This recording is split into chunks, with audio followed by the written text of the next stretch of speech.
All right guys, so welcome back to the channel. Now today we're on a different sort of job.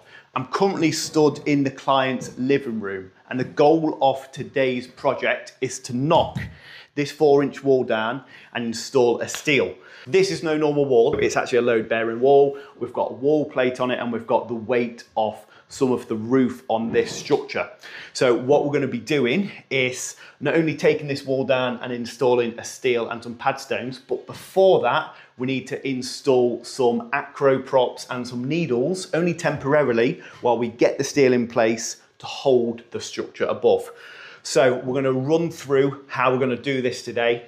So let's get stuck in. So we've got our acro props there and an extra one there. Now the spacings of these acro props are going to be F900 and the steel, or this wall, is only 3 meters 800. That means we've got enough acros for this particular job. Our little lad's already started taking off all the plaster to expose what we're going to be dealing with. And that's just a load of block work. And I've just put a string line on this wall here on the ceiling. Just measured 450 mil back. And then I'm going to cut this with my multi-tool, and that's just going to allow me to see what we're actually dealing with.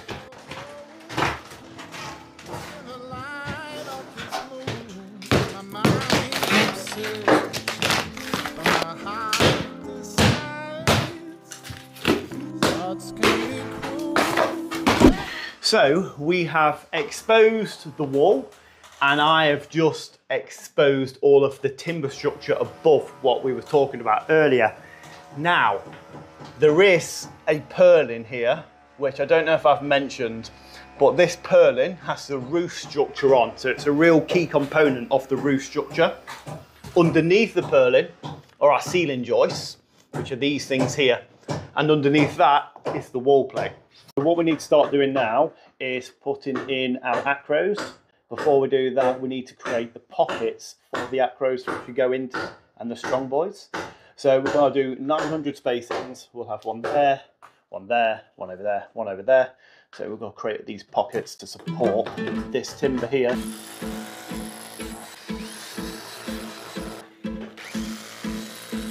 We go out for a beer, it's so clear when you're here, but we never get near enough. We drink and we dance, you don't give it a chance. I've got it held, so if you turn it. Okay. Really nice stuff. So we're currently putting in our acro props and our strong boys. We call these little things up here strong boys.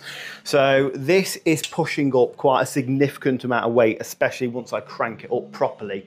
They're rated, depending on what setting they're on, to 3.5 tons, depending on which one you have. These can very comfortably push probably 400 kilos each without any bother whatsoever. What we've also done to spread the load, this one needs pushing back a little.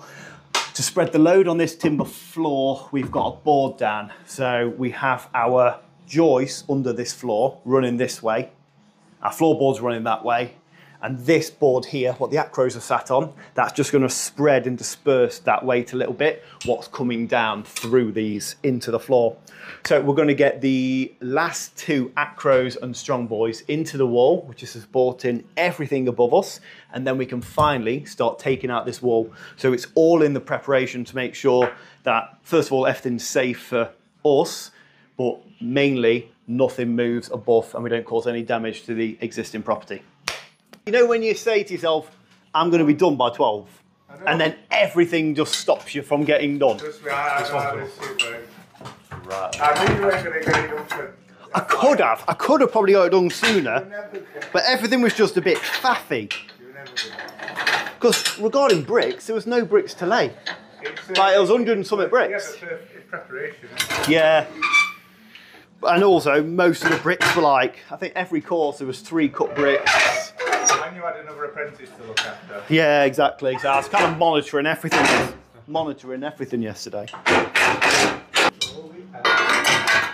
Oh, baby. These sure do trap your skin.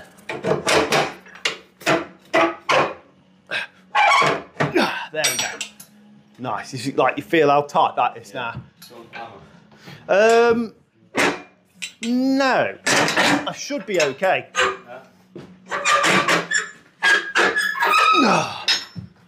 So that's basically supporting everything now, isn't it? Say again? These are just like supporting everything. So yeah, what with this wall is coming down. is pretty much now immaterial because these, once I've cranked up a tiny bit more, will be holding this entire roof structure above. So if you actually do grab me a hammer, I'll show you something. So let me loosen this off. Right. So that's quite loose there. So have a little listen. It's quite dull, like a dull sound.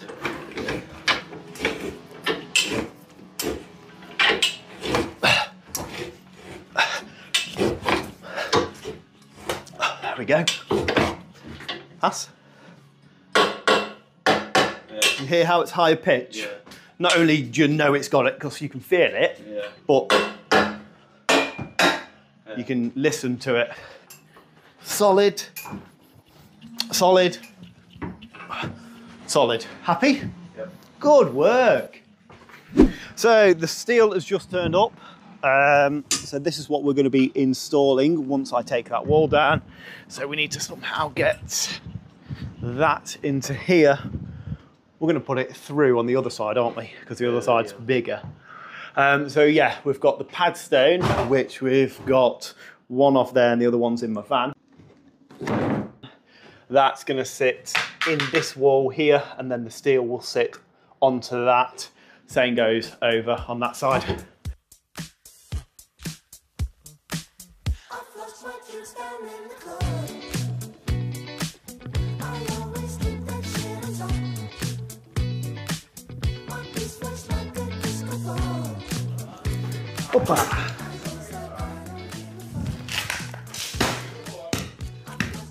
So, what I'm thinking, obviously massive concrete lintel, which is very heavy, and there's only a couple of us on site.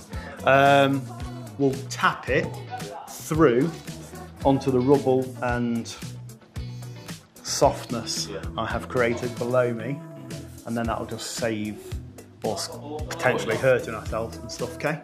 So let me tap these last few bricks out.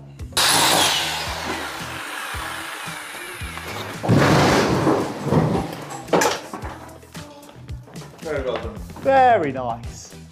He's done it. He's done it before, hasn't he?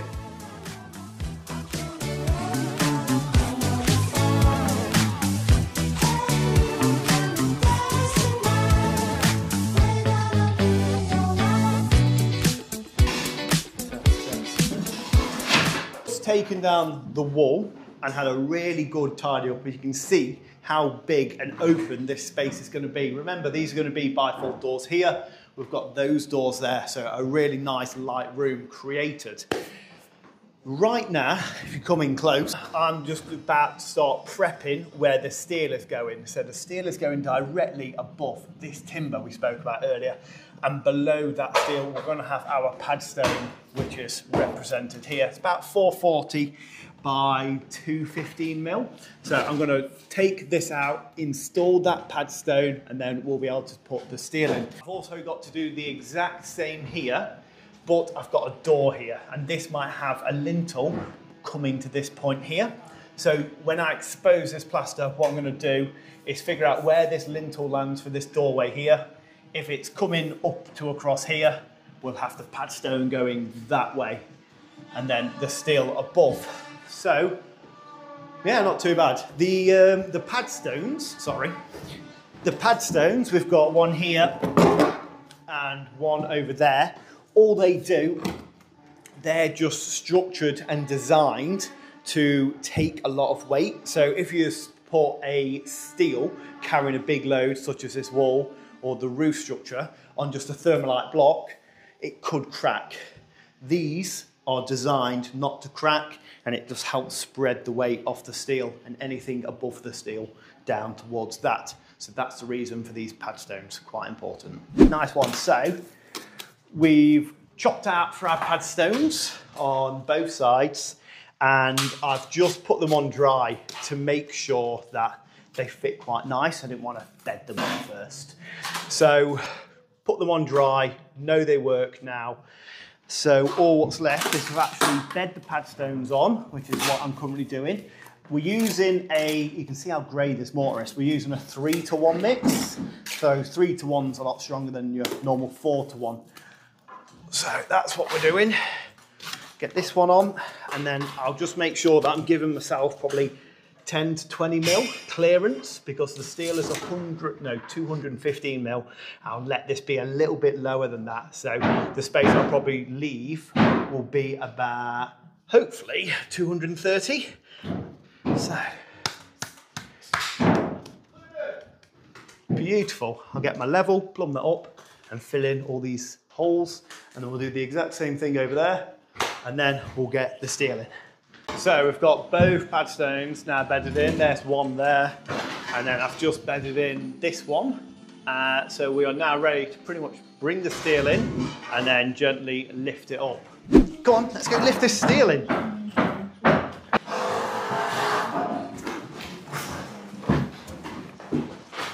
Nice. Easy. Take this acro out, 'cause it's not doing anything. Yeah. We're going to put the steel into place on top of these pad stones, and then get this one acro and push it up so the steel's tight up, yeah? Yeah. Go on then. And then just go on. Sit on. No, if Jack's going to do it, it's fine. Go on out my way.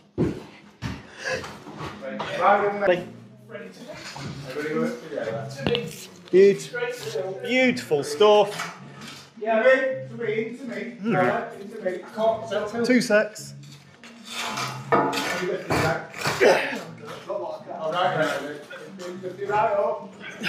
There's just a bit of compound. 2 secs. There we go. Okay, I just need to slide it to me a little bit. So 3, 2, 1 to me. 3, 2, 1 to me. There. Very good job. Thank you very much, gentlemen. Good work, mate. Right, easy. So, you just crafty looking at the camera. Okay, so we've just got the steel in. Many hands make light work. What me and Jake are going to do now, you see this gap we have under the steel and the timber. We're going to start filling this with compo, with our, where's our tools, Jake? There we go, with these and our hawks. We're going to start packing all of the compo into that, and then we've already got an acro just there under the steel. So once the compo's in, we're going to crank that up to compact the compo up against the timber. We'll leave where the strong boys are, so we'll just leave the compo out there.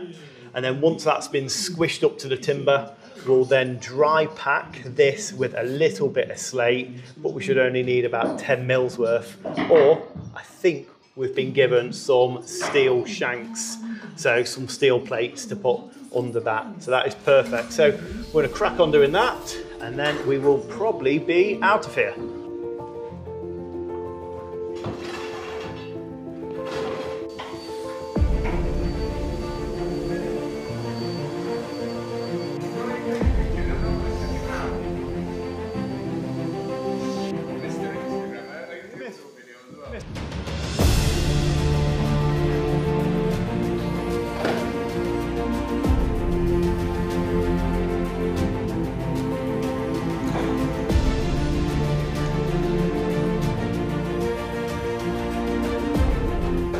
So that is it. That is how we take down a load-bearing wall and install a steel safely, efficiently, and correctly. You can see that we've built in all of our pad stones and packed everything in absolutely beautifully. So what we're going to do is leave these acros and strong boys up for a couple of days while everything goes off, and then we'll just remove them once all the mortar up there has gone off. But that is it for now. So thank you very much for watching, and we will catch you in the next one.